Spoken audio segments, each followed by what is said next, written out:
আলাইকুম বন্ধুরা, সবাই কেমন আছেন? আশা করি ভালো আছেন, আমরাও ভালো আছি। তো আজকে আমার গরুর মাংস রান্না করতে আছে আলু দিয়ে। দেখুন কি সুন্দর কালার হয়েছে, অনেক সুন্দর কালার হয়েছে। এখন কষাই নিতে হবে। মা বেশিরভাগ মাথায় রান্না করে আসছে, আবার কষাই রান্না করতে আসছে।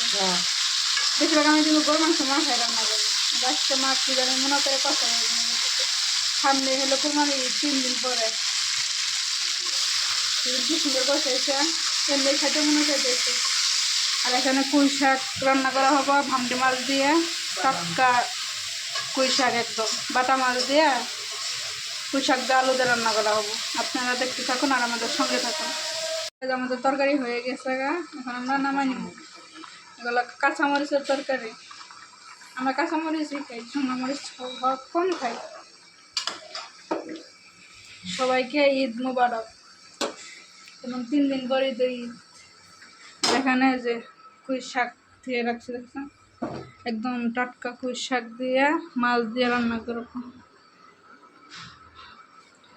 সবাই ভালো থাকেন, সুস্থ থাকেন, আল্লাহ হাফেজ।